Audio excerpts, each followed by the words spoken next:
Well,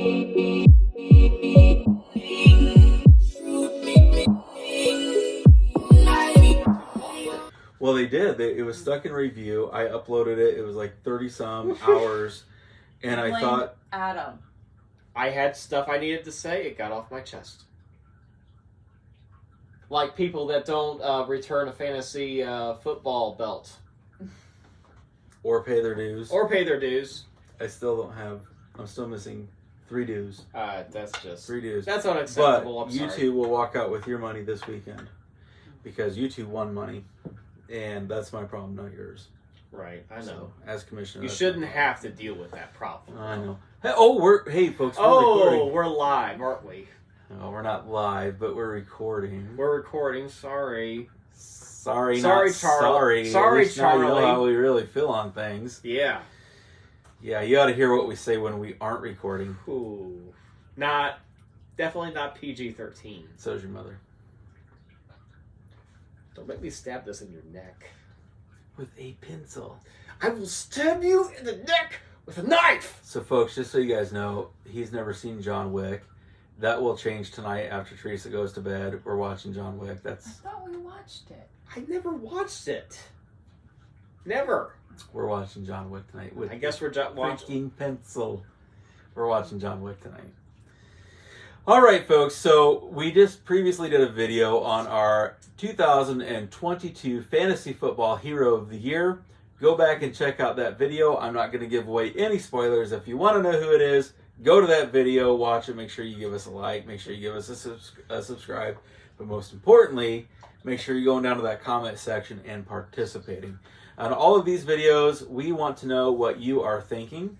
So this is video part 2 of our end of the season awards that we're doing for the 2022 fantasy football season. Yep. So video number 1 was our hero squad. Now we're going to go in the exact opposite direction. This is video number 2. Now we're going to do, you can call it a dud list, a bust list. I feel like let's call it the barf list, because I feel like I need a trash can right here, because every time we mention some of these players, I just want to barf in this bucket. That might be this and this, but probably doesn't help. Skank Squad for 2022. Least valuable player. Make my stomach turn list. Yeah, like the guys that were like, what the heck, man? So go back and watch the hero list. The hero list, for me, I personally nominated players that were taken in the mid to late rounds that have either elevated their play or the play of the players around them, exceeded expectations. These guys, these are the exact opposites. Oh, it's bad. We're going to use the same format we did before. Hopefully this video will be a little bit quicker, because typically we like to gush when it comes to accolades. When it comes to talking about misery, we don't like to dwell on that. We like to move on. So this list, the list will be as long, but hopefully the video will be shorter. So without any further ado, same as my hero squad, I'm going to nominate 3 players at each position. I'm going to have Adam and Teresa chime in. At the end, I'm going to give my award, and I'm going to have Adam and Teresa give their award. So, you know, we were talking about the other list. If it's like winning an ESPY or whatever, this would be like winning the Razzie award for the movies. You don't want to be on this list, folks. You don't want to be on this list. All right. First player on my list, quarterback-wise, Russell Wilson. He's on my list. He's on my list. Yep. I think he's on everybody's list. Horrible. All right. So listen to this, folks. Again, just like I did here, I took notes. I want to make sure I read these notes. I want to get these points off my chest. So Russell Wilson brought excitement and expectation to Denver after his offseason blockbuster trade. We watched the fantasy stock of Jerry Jeudy and Cortland Sutton rise, and we actually had debates about which one of those 2 wide receivers should have been taken first. Yeah. The answer? None. Neither. None. Neither. Literally neither. So Russell Wilson busted the season, hurt not just him, but the players around him as well. And not only that, it seemed to cause a rift. I mean, you saw the sideline debacles, the arguments, the in-team fighting that was going on. Well, did you see, like, I don't know if it was like a meme or something like that, when Melvin Gordon was still on Denver with Denver before he got traded to, where did he go to? Kansas City? I think it was. Yeah, but he just was on like the he didn't do anything, but there was a whole bunch of memes where Melvin Gordon was like trying to talk to Russell Wilson, and Wilson was just sitting there like a robot like this, and Melvin Gordon was like, okay, if you're not going to listen, then okay, I'll just leave you alone then. So Denver's offense was stagnant. Oh. How stagnant was it? Enough to make me enough to make you tip it over. Tip the glass. Well, let's just ask Al Michaels and Kurt Herbstreit what they thought when they were watching the Broncos versus the Colts game. Oh, I mean, just absolutely brutal. But here's some things that are really interesting. So Russell Wilson finished the season as quarterback number 17, which may not sound that bad, but that's not where he was drafted. no. No. All right. He would not even be a starter in most standard leagues that are 8 to 14 players, unless it's a super flex league. Wouldn't even have been a starter. He only scored over 20 points in 4 games. That's terrible, especially for quarterbacks, because our leagues award 6 points per touchdown. Like most quarterbacks can yawn into 20 points in our leagues. This is a far cry from what we had expectations for Russell Wilson, and goodbye Nathaniel Hackett. I'm not sure you deserve to be fired if it's a Russell Wilson thing, because it didn't seem to matter. Russell Wilson's the cause of the problem. I will have to at least give props to Wilson, even though we're talking down about him. He is a Walter Payton winner. He has won the Walter Payton Award. He's done a lot of stuff for his community. Now, granted, I believe that was when he was with Seattle. Mm-hmm. But in terms from a fantasy perspective, oh my God. Brutal year. Oh, brutal? Right. Is that the way? Brutal? Brutal. That's saying like rated G right there. Yeah. I would like to call it a cluster screw. How about that?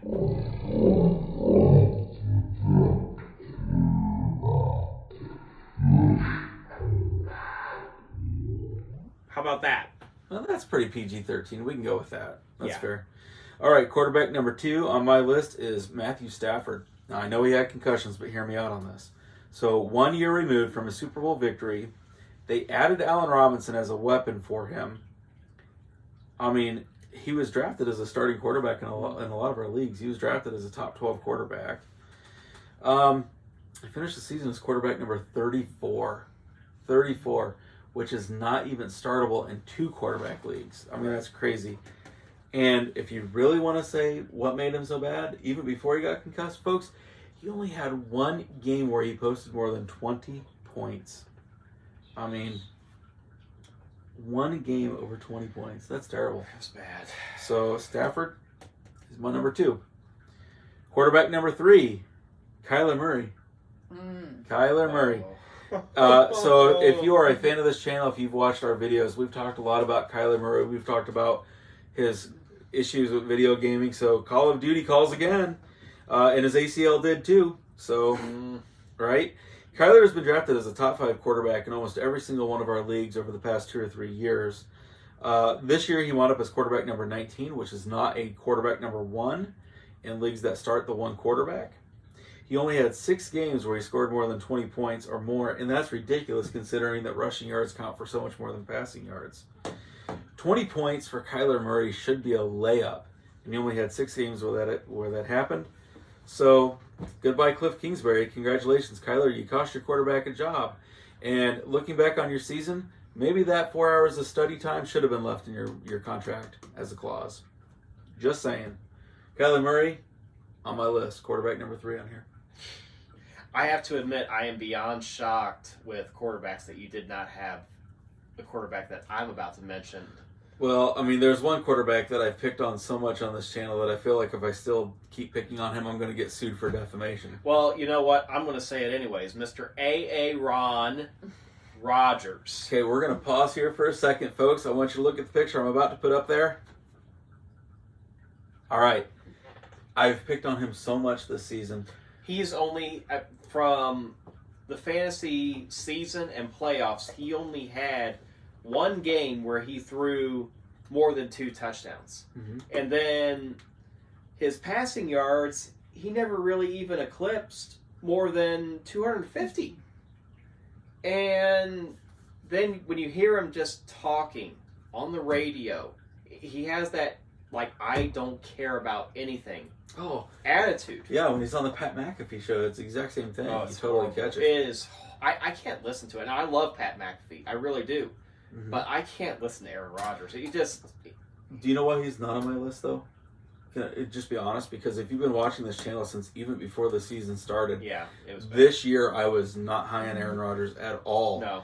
I started picking on him before the season even started because what bullshit is it that he is got all these young weapons and he can't even bother to show up. He's down in South America smoking mushrooms. Well, and the thing that really gets me is the last game of the season. All they had to do was beat Detroit. And they get in.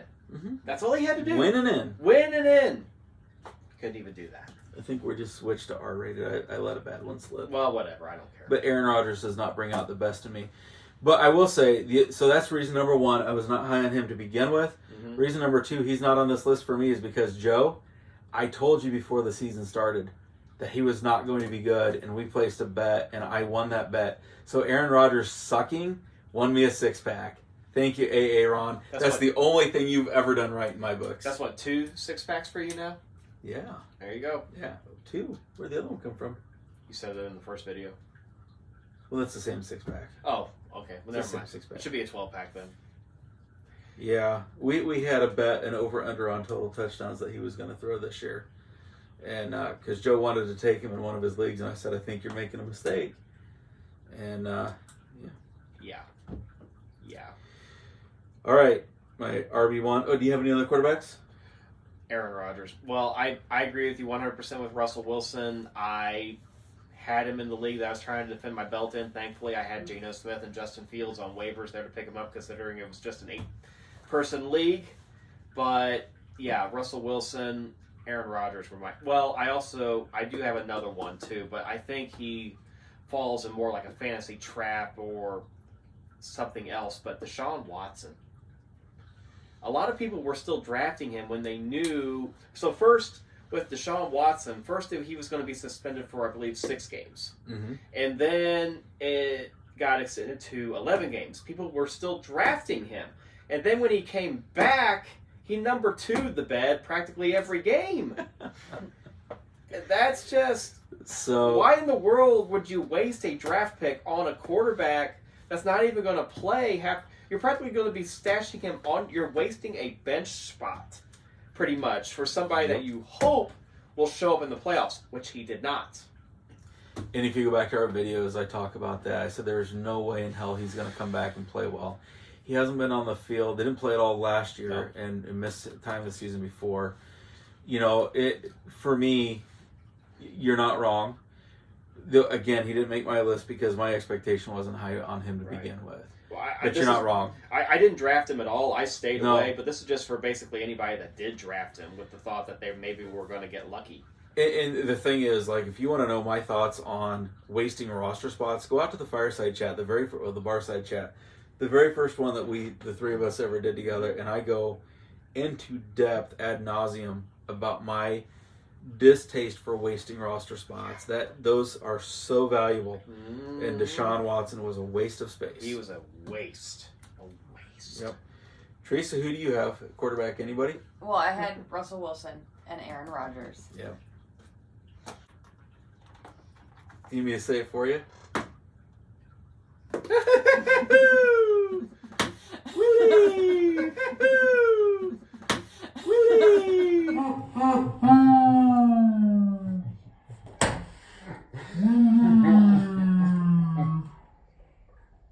That was predictable. That was. I didn't draft him, but Carson Wentz. Yeah. And you know what's sad is with Carson Wentz, I like Ron Rivera. I really do. But what he did, who was it that the Commanders played before Dallas? Where he lost that last. He started Carson Wentz. Carson Wentz absolutely poo-pooed through 3 interceptions. And I at the end of that game, I told Teresa, you know what? I think this is going to cost Ron Rivera his job. Well, but then and it probably should have. I think what really saved him, Sam Howell. Believe it or not, I think Sam Howell saved Ron Rivera his job. Because if Ron Rivera was going to get fired, he was going to get fired right now. He would have been gone. Yep. And, you know, the thing is, I like Carson Wentz, too. I was excited when he came out of the draft, but he has not been the same player since he blew his ACL out. He's just not been the same. No. He has lost his confidence. He's lost that dynamic playmaking ability. When he went to the Colts, I said it was a mistake. When he went to Washington, I said it was a mistake. I do have another quarterback I'd like to add. Okay. And I think everybody was high on this guy because of the way this team was supposedly supposed to do good this year, and that would be Matt Ryan.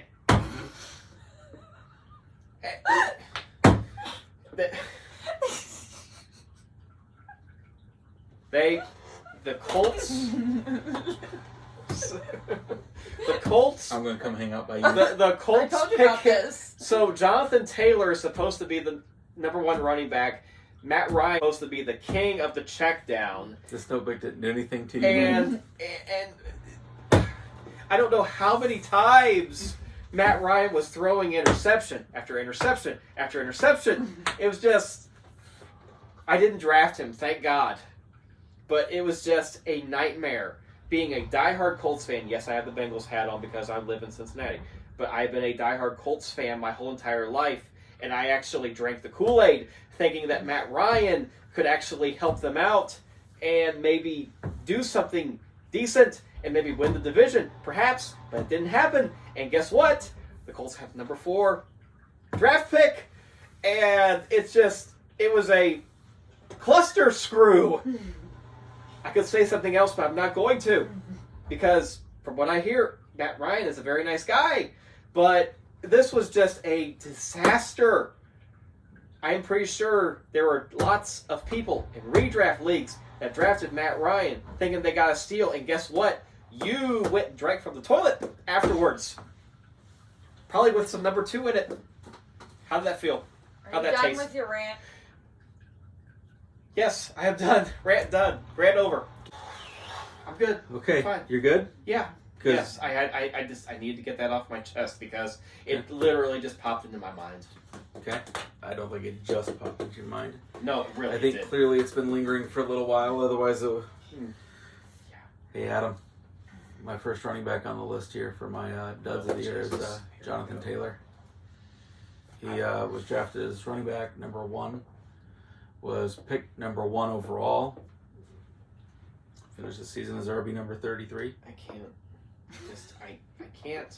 So Do you take delight in torturing me? no, Because I'm actually a little this I'm a little was. afraid right now. Oh my God! This was just. Okay.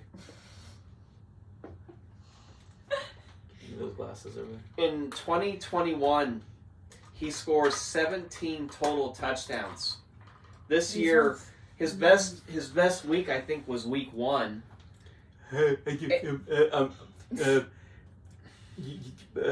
could have scared me. What really aggravated me, what really pissed me off. So yeah, we just went to PG-13. Yep. I have Jonathan Taylor in a league that I was trying, in an 8-person league that I was trying to play for a championship with, and I held on to him. I held on to him the whole entire season, and I'm a Colts fan. you know, next time I talk to Dan Stinson, I am going to tell him to smack you up the head. Dan, shout out to you. Smack him, please. Oh man. But what really pissed me off was, okay, so he had his season failures.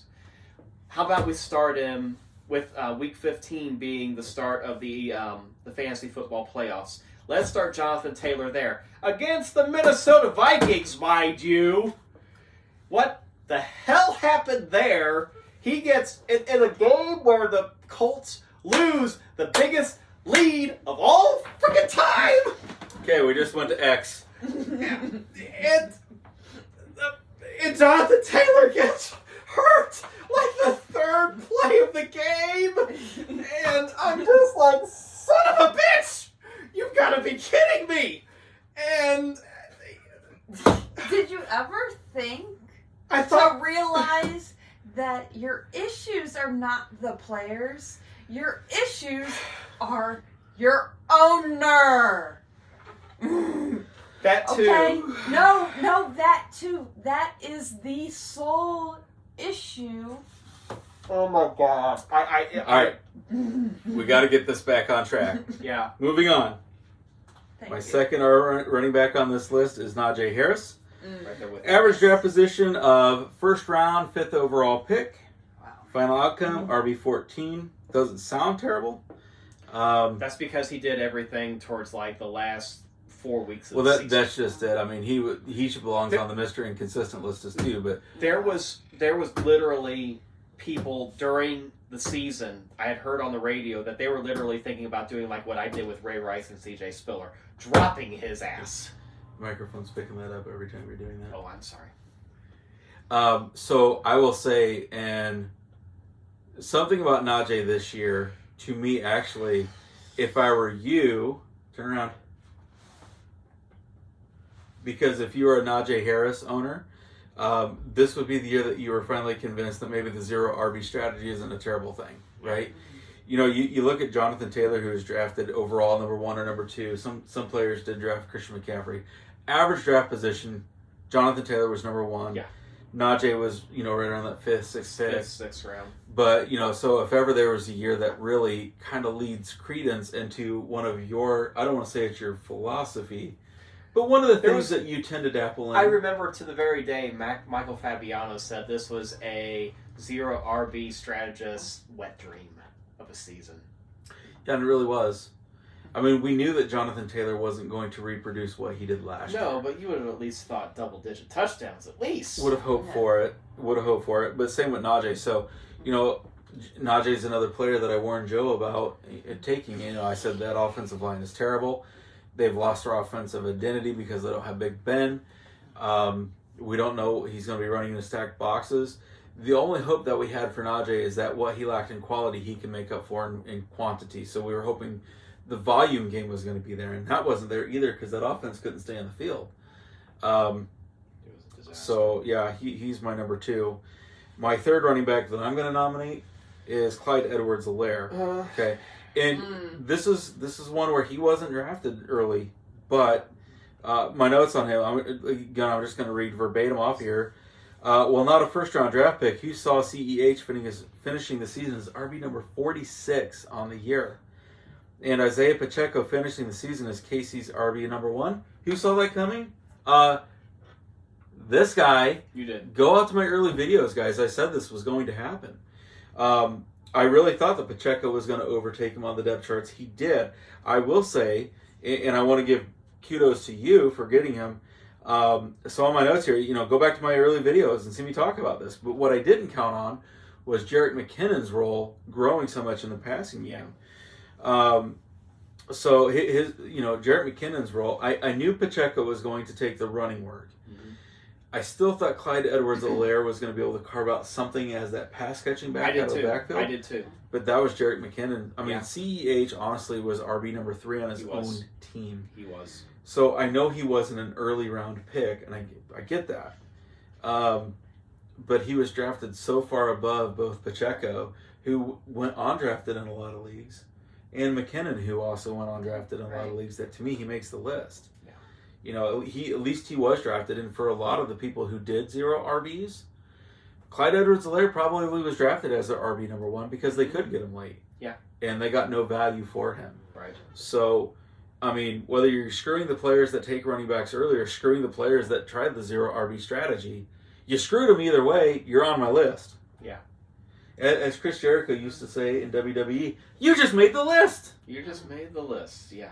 All right, who else do you guys have for your running backs? Teresa, do you have any running backs on your list? I was looking through, and really don't. Surprisingly, this year, my running backs were fairly consistent. I didn't, even the ones that I put on the bench, I didn't really need to use, except, the bye weeks. And but, I had Derrick Henry and Aaron Jones, and maybe they didn't perform as well, but I wouldn't necessarily put them on this particular list. Okay. I had James Conner, He didn't do too bad. He didn't do bad at all. No. I had Joe Mixon, who was fine. Mm-hmm. Some of these players weren't spectacular, but they were solid. Connor was solid. Yeah. He got dropped in the Dynasty League. I picked him up. I never started him, but there was weeks where I was like, man, he just put up 20 points. Yeah. Next week, man, he just put up 20 points. Next week, he just put up 18 points. This is not too bad. And I had David Montgomery, who he had that injury there but he was like my third wide receiver. So, Running back. Yep. Running back. Gotcha. Sorry. All right. So I'm looking at, for me personally, I really didn't have anybody I would say, Jonathan Taylor. Yeah. Like you said. CEH, but I stayed away from, I drafted him. I stayed away from Jonathan Taylor, but my feelings on having the number 1 pick. Right. And if I had the number 1 pick in, like, New Rensselaer, my thoughts were not going to Jonathan Taylor. Mm-hmm. That I was actually, and I had talked about, and when we were doing a draft, I picked a mock. I picked Austin Eckler. Mm-hmm. Yeah. Yeah, and you guys know my feelings on Eckler. I love Eckler. Yeah. So I'll ditto everything she said. Okay. And obviously there was running backs that were drafted that let you down, guys like Javonte Williams, Breece Hall. Those were just due to just terrible injuries, so when they played well, they performed well. These are the guys that just flat out didn't perform. Yeah. So wide receiver number 1 on my list is Michael Pittman Jr. Michael Pittman Jr. was a preseason darling. He saw his draft stock rise. He was drafted as a wide receiver number 2 on a lot of leagues. Some leagues he was even drafted as a wide receiver number 1. I don't want to pick on the Colts too much. We're not going to turn this over to Adam because we got to get this video finished at some point. But yeah, the Colts offense was a complete train wreck. I will say Pittman, he did end up as wide receiver number 21 on the season. Okay? Yes. But that would put him in wide receiver 2 category, but it's the back end of the wide receiver number 2s. People were really drafting him with that wide receiver 1. They were, they were hoping that his floor would be an upper tier wide receiver number 2, but his ceiling, they were thinking wide receiver number 1. Yeah. So Pittman's on my list. Second wide receiver on my list is Allen Robinson. And if you're wondering who that is, that's because the season was so forgettable, right? Yeah. Everybody was so excited because for the first time in his career, he was playing with what people thought was going to be a well above average passing quarterback. Think back to his time with Jacksonville, he didn't really have a great quarterback. His time with my favorite team, the Bears, didn't have the best quarterback play. We really had high expectations for him. Allen Robinson, guess what his final result was? Wide receiver number 84. Oh, wow. 84. I'm glad to say I did not draft him in any leagues. Yeah, I had one share of him. He made it on my team through week 4, and then he was dropped. Yeah. So, but when I drafted him as my wide receiver number 4. So, but that was the New Rensselaer League. I went wide receiver early on and went heavy. My wide receiver number 3 on my list is Keenan Allen. I know he was hurt for the majority of the season, but he was taken in round 3, right? Yeah. So he was never taken later than round 4 in any of the leagues that we were in together. Here's the problem that I have with Keenan Allen. So, yes, he was hurt. He wound up the season as wide receiver number 42. Not what you're hoping for with one of those top 3 picks or top 3 rounds. I've always said, you have to be able to count on those guys that you take in the first 3 rounds. Injury be damned. But here's the part that really kind of pissed me off, and I talked about this in one of my other videos. When Keenan Allen was on the sideline injured and not contributing to his team, you remember those series of stupid tweets that he put out questioning his team? He did, yeah. What the heck, man? You're not even contributing, and now you're on the sideline tweeting out negative things about your team. Yeah. Come on, man. You're wide receiver number 42. Keep your fingers off the tweeter. Yeah. Stop. All right, any other wide receivers you two want to add to the list? I have to add Rashad Bateman to this list. I drafted him in the league that I unfortunately ended up in last place in. And your New Rensselaer League. And I drafted him as my potential wide receiver 1 because it was pretty much his field. Mm-hmm. I thought that he was going to be the number 1 target for Lamar Jackson, and it just did not. Now, granted, I know he was hurt, but it was a disaster. It was an absolute disaster with him. Yep. A lot of people had high hopes for him this year. He's another one of those wide receivers that when we were doing those mock drafts back in June, we had high hopes for him, and it just did not work out. It did not work out at all. Teresa, you got one? Cortland Sutton. We can thank Russell Wilson for that. Yeah. Yeah, that I don't blame Portland Sutton for that at all. No, I don't. But But yeah, I had a lot of stock in him in a lot of leagues, so that's why I have to put him on this list. But then I also have Gabe Davis. I got him in another I category. I wasn't thinking too highly of him, but Adam talked him up, and I. Yeah, I'll admit I did. Yeah. And I was eating my words. See, you want to talk about a big contrast? I won a belt, and I got in last place. How's that? I won a belt and I came in second place You did. because I avoided Gabe Davis. Yeah. So another my third wide receiver, and he wasn't. I wouldn't say he was horrible, and he did get hurt. Hollywood Brown. Yeah. Yeah, because he was another one that a lot of us were high on, thinking, being reunited with At least at the Tyler. beginning of the season, I had higher expectations for him. I knew once Hopkins came back that his would go down, but he just he sat on my bench a lot. Yeah. Yep, understandable. Yep. Adam, anybody else for this list? For this list, no. Okay. Moving on to tight ends. My tight end number one for the dud list. I mean, this should come as no surprise. Kyle Pitts. I mean, and honestly, you can 0 shares. Yeah, you 0 shares. I had have any 0 shares. either. The three of us, between us and all the leagues that we play in across the board, none of us had it because none of us were willing to pay the exorbitant price to get him. Nope. But he was drafted as early as the third round in some of these leagues that we were in. I know. And I know that's due to the positional premium at tight end, but listen to this, guys. So tight end is a weak position to begin with. So you it's a dumpster fire. Again, if you're breathing, you should make the top, 12, right? You would think. Guess what? He finished tight end number 34. Oh, Wow. ouch. 34 in a weak position. And yes, he got hurt, but that didn't matter because he wasn't doing jack shit before then either. Right. So Kyle Pitts, he is number one. I mean, I've got other ones on this list. They're warranted too. Number 2 for me is Darren Waller. He's my number 2 on the Yeah. list. I mean, I not much to say. I know he was hurt, but you definitely did not get your money's worth. He finished as tight end number 31. High expectations for him. I know me, for one, I was excited for him. I don't have any shares of him because I wasn't willing to pay that price for him. I really thought the Devontae Adams trade was going to help him because, there'd be less attention. Those safeties would also have to watch Devontae Adams, not just be there available to double cover Waller. But, I mean, tight end number 31, you didn't pay the price you paid for Waller to get that. You paid a top 5 price for both Pitts and Waller, and you got tight ends number 31 in Waller and number 34 in Pitts. Right. That sucks.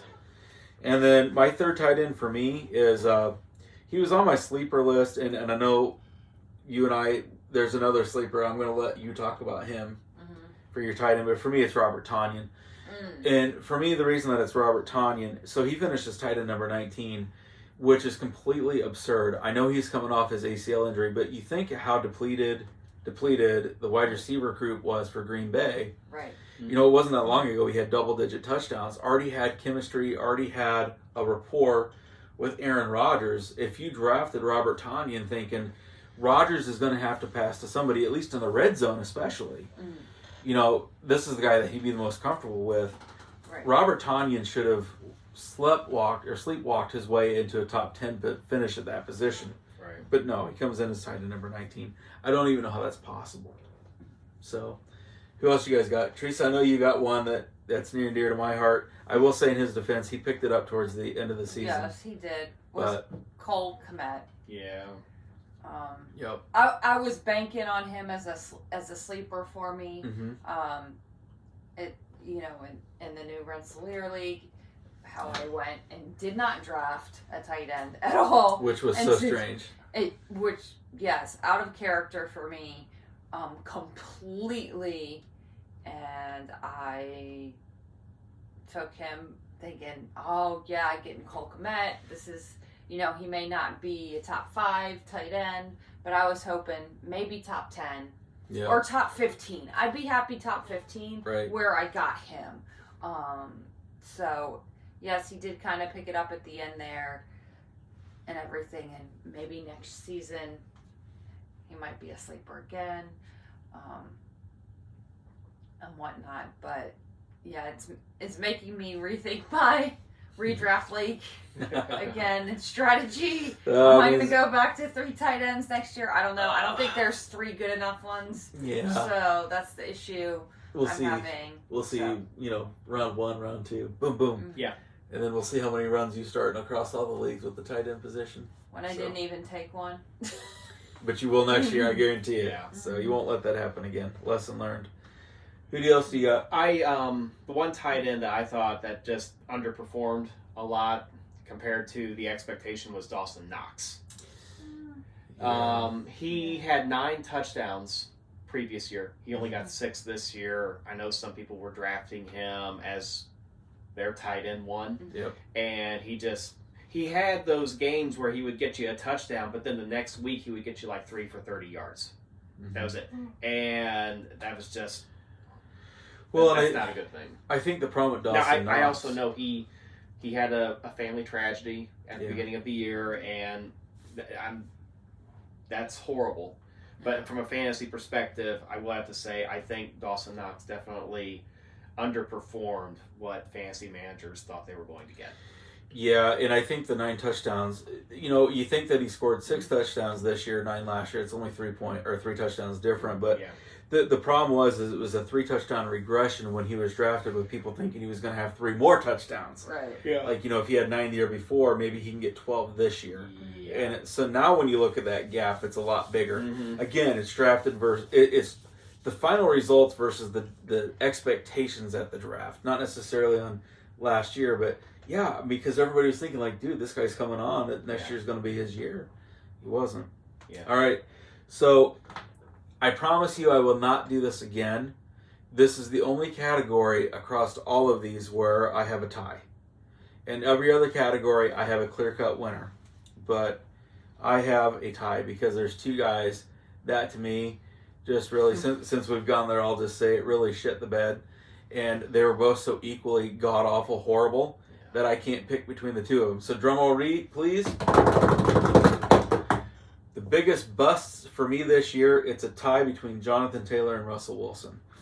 And for me, it's very simple. Jonathan Taylor was taken as the number 1 overall draft pick this year. He was only RB number 33, which means not 33 overall, 33 in his position. You don't get taken first overall and have those kind of results. And then Russell Wilson, you know, okay, go back and watch the other video. I'll talk about a quarterback that elevated not only his play, but the play of the people around him. Russell Wilson was the exact opposite. Not only did he hurt his own stock, he sunk a team. Yeah. So he equally deserves that. So I could not decide between the 2 because they both deserve this award. I'm right there with you as well. I agree with you with Jonathan Taylor. He was going to be on my list as well, but I also have to, and Russell Wilson too, but I also have to add Najee Harris. It was just so bad. Thankfully, I had no shares of him, but I mean, at the beginning of the season, toward the middle of the season, if you somehow, some way manage to hang on till the end of the season, which that's not what, I guarantee you, Najee Harris went in the first round in drafts, and you're thinking, okay, first round pick, I'm going to start him immediately, not hold on to him until maybe the fantasy playoffs. He might show up then, but it was just, it was bad. It was horrible with him. Yeah, it was terrible. So, Teresa, do you agree or do you have somebody else? No, I agree. Yeah, I agree. I mean, Russell Wilson, just... Yeah, it was bad. I had so much high expectations for him. I had high expectations for Cortland Sutton because of Russell Wilson. Well, you know the saying, let Russ cook? He was cooking all right. He was cooking gas station sushi. That's what he was cooking. It was awful. Yeah. It was absolutely terrible. Okay, folks, do us a favor. Go down to the comment section. Let us know if you agree with our nominations and our picks. If you do, let us know. We love the support. If you don't, let us know who you would have nominated and who you would have chosen instead. Make sure that not only do you name those players, go down there and justify your position, defend your stance. We want to know more about what you're thinking too. Hey, this is so much more fun when you're actually interacting with the channel, so go ahead and do that. Now, you're not going to see this. We're going to take a break tonight because we've already done 2 videos. We've recorded for over an hour. It's already a lot of editing. We're going to be right back at this tonight. I've got Adam and Teresa with me for 3 days up here in Northwest Indiana doing these. These videos will come out in order, so you're not going to miss this, but I want you to do me a favor. I want you to go down to the comment section as well, because after this video goes off, I'm imagining Teresa will probably go to bed. If you want to stay up for what we're about to do, it's pretty awesome, though. But Mr. Adam here has never seen John Wick. So Adam and I are going to watch John Wick. But I want you to do me a favor. I want you to go down to the comment section. I want you to let me know which movie you like better between John Wick and Nobody. Because I'm going to show him Nobody tomorrow night. Who's a nobody? I'm not telling you. No. Nobody. Go down to the comment section. It's not Nobody. Go down to the comment section. Let me know which movie you prefer between John Wick and Nobody. I'm going to show Adam both of those movies this weekend while he's here. Go down there, interact with these videos. Hey, we've got some more videos coming up, so I'm going to give you a little bit of a sneak peek. Some more categories coming up. We've done the Hero Squad. We've done our duds. All right, more categories coming up are the up-and-coming talent for 2023, Mr. Inconsistent, the 2023 Early Look Ahead Skank Squad, the 2023 Early Look Ahead at the 2 Early Targets, where we talk about people who I think are going to be drafted earlier than they should be, whose draft stock is going to rise based upon this year. We'll see. These might be guys I'm targeting, might be guys I'm steering away from, but I think they're going to be taken too early based upon what they've done this year. But the most important category of all coming up is going to be the 2023 Fantasy Football MVP Award. That is the king of all awards that we're going to be issuing. And that will be its own video because, we're going to elaborate on this quite a bit. Also, I know at least myself, I'm going to review the Bears' 2023 offseason. What's going to go on, what my hopes, what I'm hoping, what my vision is for the team for the future. Adam's going to talk about the Indianapolis Colts, and hopefully we can get Teresa on here to talk about the Washington Commanders. By Dan Snyder. Oh, I'm sorry. Did I say that out loud? No, that's number one thing. Let's figure out that. Spoiler alert. Go from there. So make sure you come back, check out all these other videos. They're going to be a lot of fun. Not only are we just going to be shouting out names, we're going to be justifying our positions, just like we ask you to do in the comment section. So if we're going to say something, we're going to tell you why. We're going to defend our position. I want you to know that these decisions are based upon logic and good, sound thought. And make sure you let us know if you agree or disagree. Your opinion counts. I will also say this too. One other category I definitely want to elaborate on is the biggest 2023 fantasy football traps. And that's going to be a very good video. Yes. So make sure that you come out and take a look. I'm going to edit one of these categories. So I'm going to change this from the 2 early targets from being guys that I think are going to be taken too early next year based upon this year. I'm going to change it. I'm going to make it the guys that I'm already targeting in next year's draft just based upon this year. Because I want it to be a positive category, not a negative. I want to try to keep this show as positive as I can. That trap video is going to be fantastic. Our breakdown of our teams in the offseason, what we're looking for, is going to be fantastic. The Fantasy Football MVP Award, that's going to be the Mac Daddy of all. Make sure you come back for that video. Hey, until next time. See ya.